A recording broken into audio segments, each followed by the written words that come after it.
Madam ఒక చిన్న మాట మేడం. ఏంటి? అంటే నేను ఫస్ట్ టైం పార్క్ వచ్చా మా లవర్ని తీసుకొని. అయితే? అయితే బస్సులో నా పర్స్ ఎవరో కొట్టేశారు మేడం. ఫోన్ చూస్తేనేమో ఛార్జింగ్ వచ్చేటప్పుడు ఓన్లీ 2% ఉండే. ఆ ఫోన్ కూడా స్విచ్ ఆఫ్ అయిపోయింది.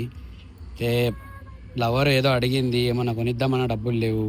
ఇజ్జత్ పోతది మేడం. ఒక ₹100 ఇవ్వండి. కావాలంటే నేను మళ్ళీ మీకు ఫోన్‌పే చేస్తా మేడం. ఏంటయ్యా?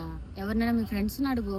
ఇక్కడ ఎవ్వరు లేరు మేడం. నేనే మా ఫ్రెండ్ తెలియకుండా మా లవర్‌ని ఏసుకొని వస్తే మీరు ఫ్రెండ్స్ అడగమంటే ఎట్లా మేడం? సరే మా ఆయన వాష్‌రూమ్‌కెళ్లారబ్బా! లేట్ అవుతుంది. చూడండి కదా మేడం, అక్కడ లవర్‌నేమో ఇప్పుడు వస్తా అని చెప్పి వాష్‌రూమ్‌కి నేను చెప్పి ఇటొచ్చా. మీరు చూస్తేనేమో ఇక్కడ మరి ఉన్నారు. నేను నీకు అందిస్తే నాకెలా వస్తాయి డబ్బులు? ఈవినింగ్ ఇచ్చేస్తా మేడం మీ ఫోన్‌పే ఎలా నంబర్. ఇస్తారు మరి? ఫోన్ సాయంత్రం ఇంటికెళ్ళిన ఛార్జింగ్ పెట్టి మీ ఇప్పుడు నంబర్‌కి నెంబర్ రాసిస్తా.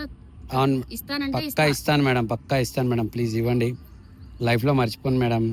అయ్యో! నా దగ్గర 100 లేదు. 500 ఉంది. పర్లేదు మేడం ఇవ్వండి. నేను అయ్యో! సాయంత్రం నీకిచ్చేస్తే ఎలా? ఇచ్చేస్తా మేడం. మీకు ఏమనుకోవద్దు ప్లీజ్. మీ నంబర్ రాసిచ్చా ఇయ్యండి కదా ఇచ్చేస్తా. చాలా థ్యాంక్ యూ.